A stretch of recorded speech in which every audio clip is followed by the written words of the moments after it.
So last time we didn't do that. We were doing a t-test. I will release the code for both of these. T-test for dependent means. It is also called repeated measures design. And within subject design, the design part is the experimental design case. There, in terms of names, you can simply call it a t-test for dependent means. You can call it matched pair t-test. Correlated means t-test, they all mean the same. I say tomato, you say tomato, same thing. So I'll put the other names.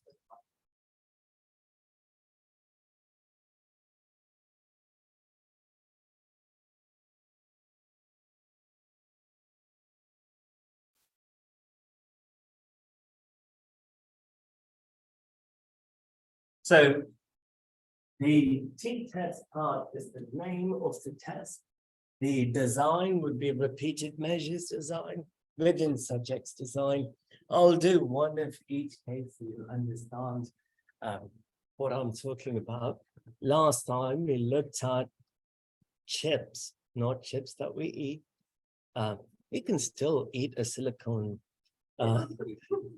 oxide layer chip and see what happens. It is available everywhere. Break your calculator, grab one, chew it, see what happens. So it is repeated measures because we have wafer one projected to a measurement, which is thickness. We measure it the first time, we measure it one more time with the same wafer.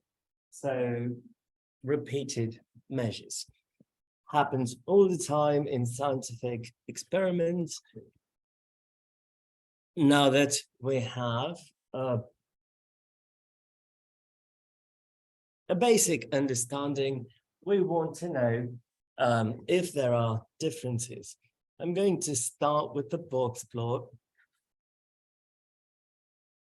You know, we have to visualize first.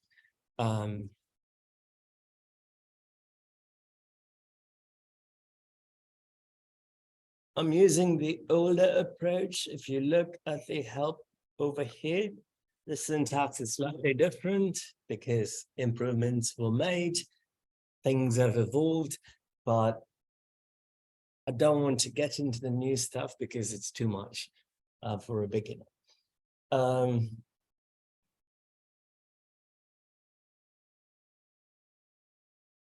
If we look at the data,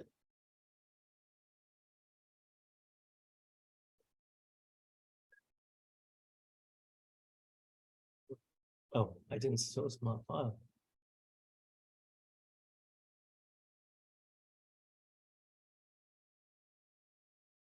You need that package BSDA.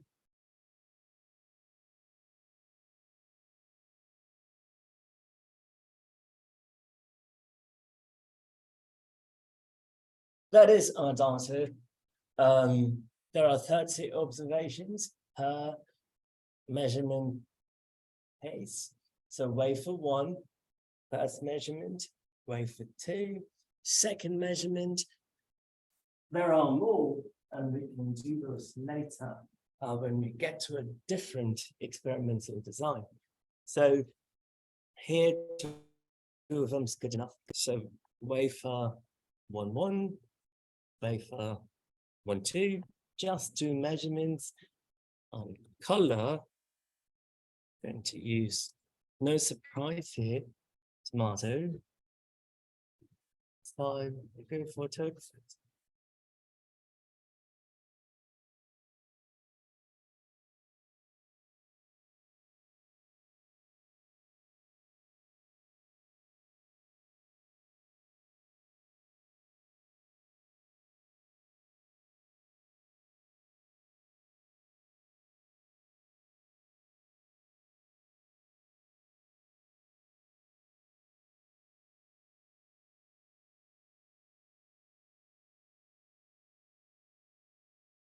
Wait for 1-1 started. If it's there, strange. Let me do this.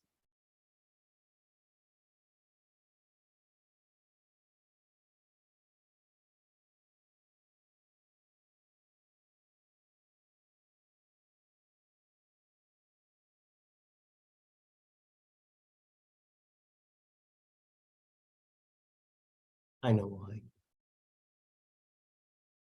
I did include data ships.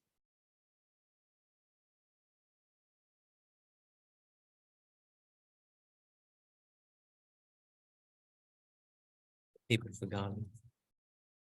See what happens. Okay. So we have oxide made of pigments. Tomato.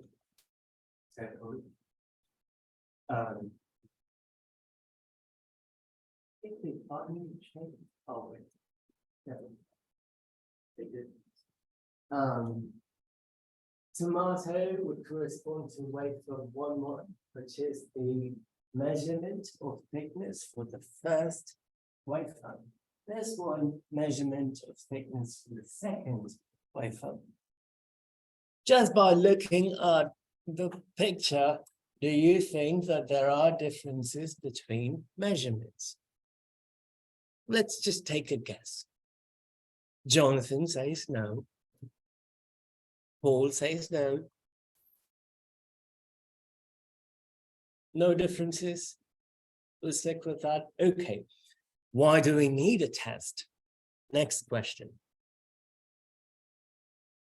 Who the hell cares? We know there are no differences. Jonathan? To confirm a certainty that they are different. Confirm with certainty? You're breaking my heart. Why do we need a statistical test if you can look at this picture and tell me that there are no differences?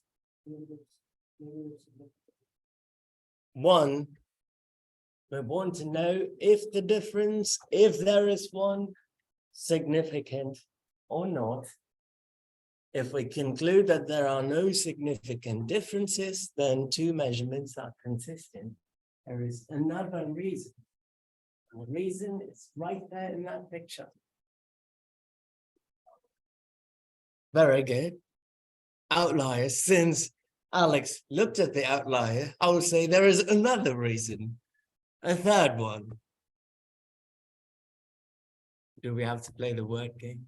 Starts with the letter V, ends with the letter N, the most important thing in statistics, without which we don't need statistics. V ends with N. Paul, variation. There is variability. So given all that variability, given the outlier, are there significant differences between the first measurement and the second? If the experiment is consistent, if the thickness is proper, should we expect differences? If consistently waveform 1 perform the same way, in other words, the measurement, the thickness measurement is the same, statistically speaking, what should our hypothesis be? What should be the differences like? Should they be 0 or greater than 0, less than 0, not equal to 0? Are you gonna like make a p-value as the data? That is the very end. We're at step number 1. If I want to know that the experiment is consistent and we are going to make a conclusion based on consistency, what should my null be? What should my alternative be?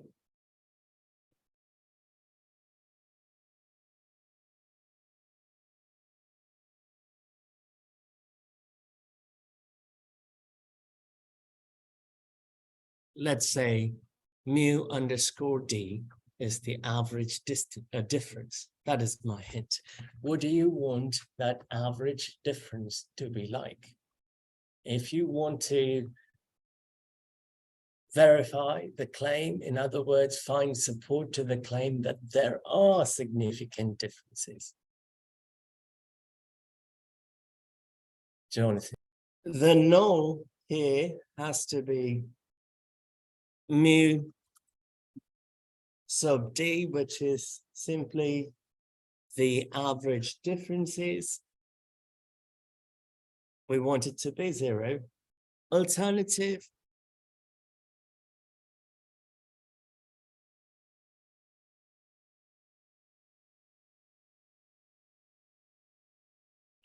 we're not testing for consistency in the experiment. I should say consistent oxide layer thickness in wafer 1. If I go to the alternative, it simply means I don't have consistency. So opposite would simply be inconsistent.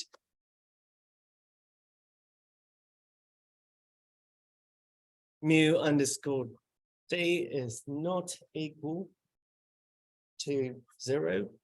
There are differences.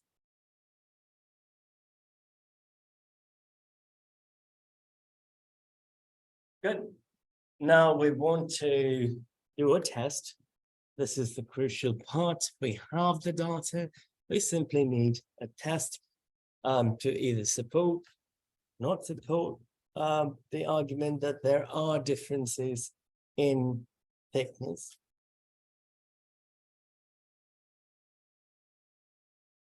So the test is still T-dot test. The data that we are trying to use is not just wafer 1,1, rather the difference. So I am going to call D, and I'm going to define that as the first measurement of wafer 1 minus first measurement, or excuse me, second measurement of wafer 1.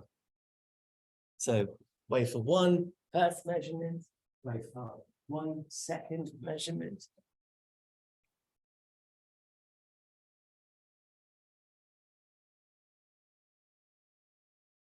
I'm not making the picture ornate because I'm not going to publish this and I don't want to waste lecture time. So those are the differences that I see. Good. So some of them are 20, some are 10, or negative 10, 30, 40. Seems like there might be significant differences. We don't know. Because things might cancel out, because the negatives and the positives might cancel out. Let's see what happens. So I'm going to perform a t-test on the differences. Is it correct to do a t-test as is? Absolutely not. Will it work? Certainly will. If I run the function, I still get answers over here and conclusions, confidence interval, everything works. But you are lying to people because you are using the wrong test. So the correct test to use is a paired test. And we want it two-tailed, two-dot-tailed.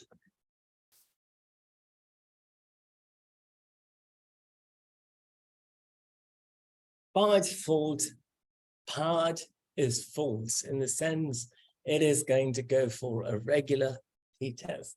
So I'm going to switch it to true. So when the test runs, we have a dependent means test.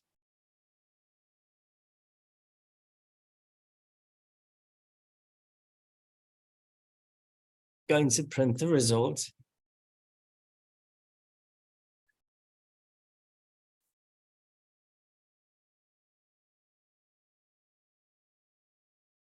Y is missing. Well, they're doing it separately. So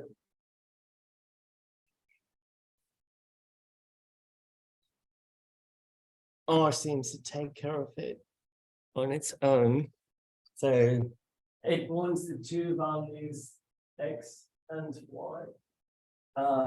In other words, the first measurement, second measurement. Internally, R is going to compute the difference. I don't have to do the difference manually. So I'm just providing the first measurement and the second measurement. And because I have part equals true, R is going to do it on its own.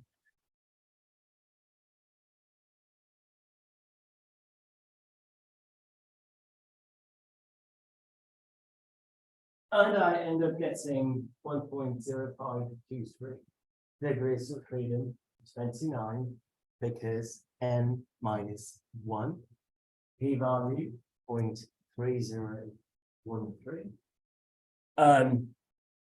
Earlier, when I did a t-test, I pretty much got the same conclusion.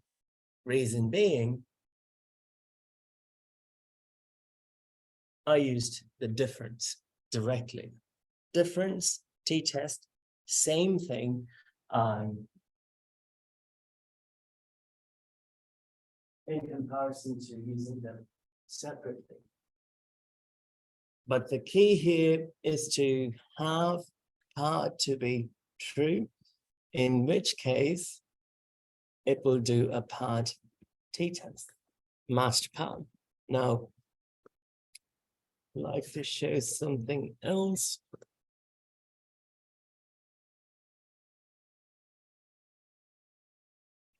So it is telling us that part would simply mean whether you select true or false, but it doesn't tell me how the differences are calculated, correct? Is it this way, like I defined, or is it the other way around? Does that make sense? How do we verify? We'll deal with that later with another example. In this example, it doesn't matter whether you do it as second measurement minus the first measurement or first measurement minus the second measurement, because I'm doing a two-tailed test, right? All I want to know is whether there is a difference or not. So in my case, I'm defining the difference as first measurement minus second.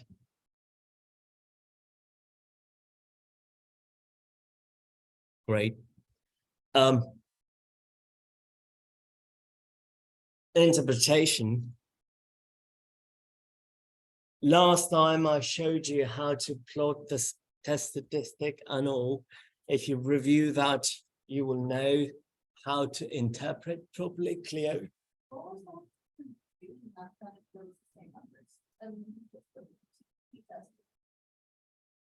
The reason why we're getting the same numbers is when I did t-test over here, I simply put D in.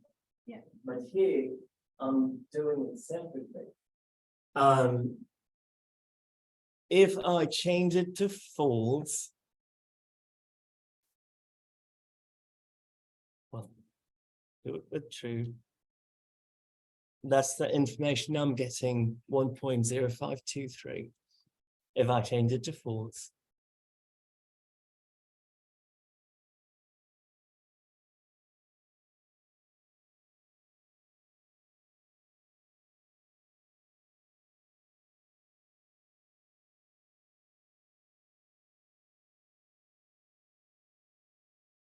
Run.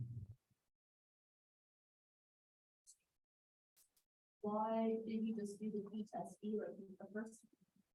Why do you have to have our? You can, there's nothing wrong with that. I just wanted to show how it's done actually. But if you have it as false, In this case, the answer is not going to change, but the problem here is, theoretically speaking, when we have a t-test and two samples, it is a two-sample t-test. You would have two different populations. In other words, I shouldn't be comparing wafer one to wafer one. Wafer one to wafer two, different. And you will see another argument, two-sample t-test comes later. I am going to cover that. If you look at that condition, var dot equal, that would simply mean that the variances between the first population or sample and the second sample are pretty much identical. That is an assumption for a two-sample t-test. So by definition, here, we're not doing a two-sample t-test. By selecting part equals true, it is automatically going to do the difference between the two because we have one population, wafer one.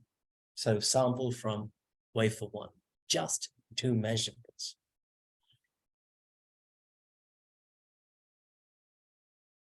Okay, we look at the result. What is the letter? What does the letter T correspond to?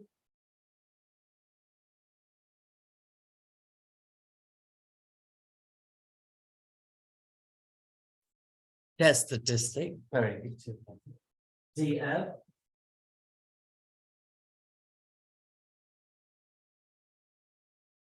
What?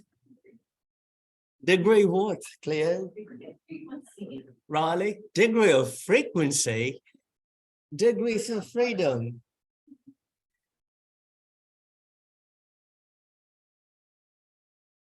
So the test statistic is approximately 1.04.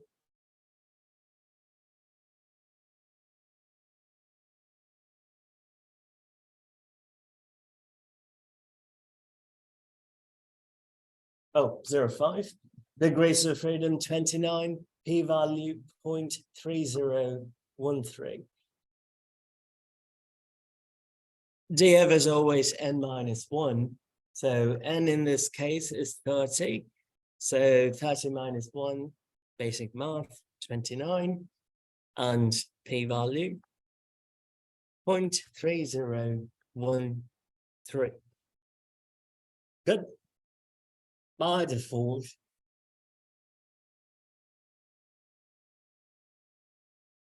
R would use a confidence level of 0.95.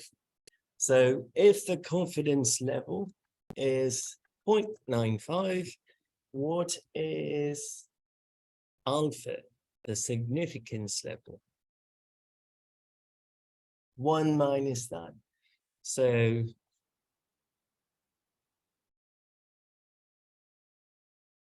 and what do we know about alpha? Alpha is the probability of type 1 error. So it is the maximum probability of type 1 error. You know, all the time I spent earlier on decision errors. So probability of type 1 error, the maximum value at which you can reject is simply the value of alpha, 5%. You do the test is telling me minimum probability of type 1 error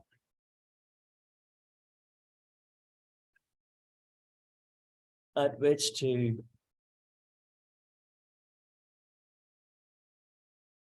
reject null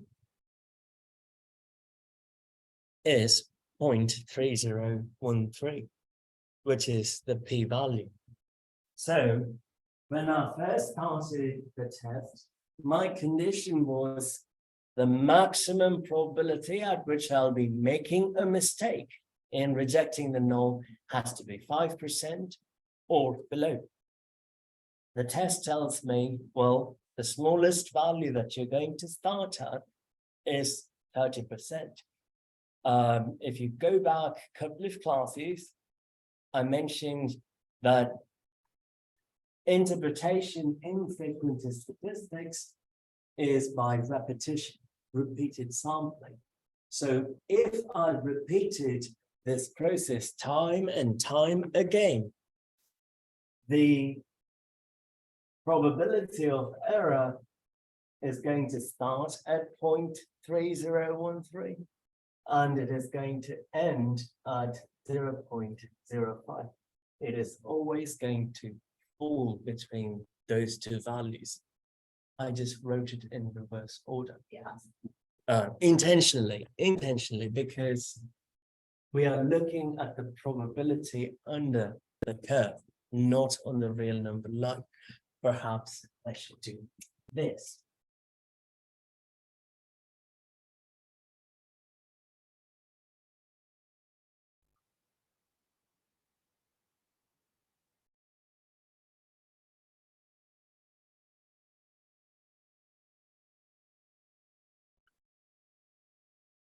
That is the p-value. The value of alpha is right here. Overlap shading, purple and black. So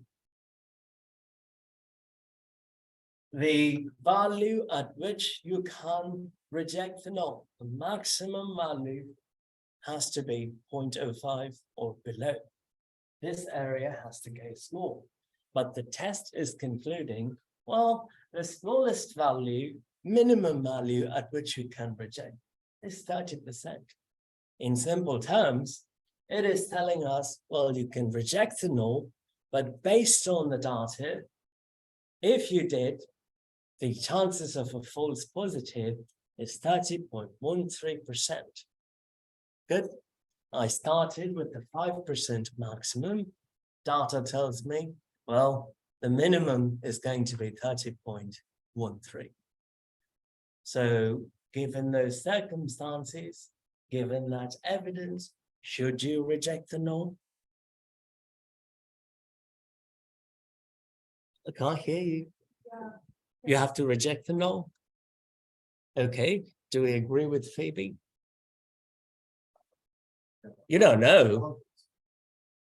Make up your mind. This is a decision error. You make a decision. No, Know what? it has to be below 0.05. Is that your decision? Yes. What has to be below 0.05? Is that what you will say to your supervisor if you are an engineer? It has to be below 0.05. Let's see how you keep that job. No. Anyone else? Interpretation? Sydney? That's the value. And upwards 0.05. We don't reject. The null. Jonathan, none from Sydney. Since the p-value is less than 0.05, the value that I set, the test is telling us if I repeated this experiment time and time again, I'm going to get a value close to 0.30 or higher, because that is my minimum alpha value, minimum type of error. So it can go to 100% error. Do we want to make a conclusion of rejecting null when you have 30% or 80% likelihood of error? Absolutely not. So, thank you.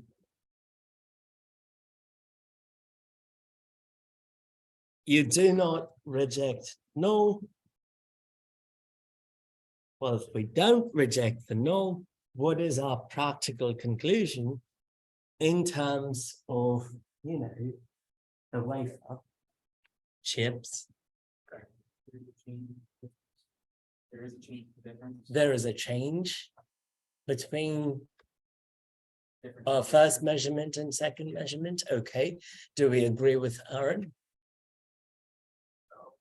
Jonathan disagrees. Why not? There's no change. They showed. Very good. If you look at the null is average difference equal to 0. That means no difference between measurements. The measurements are consistent. So we did not reject the null. So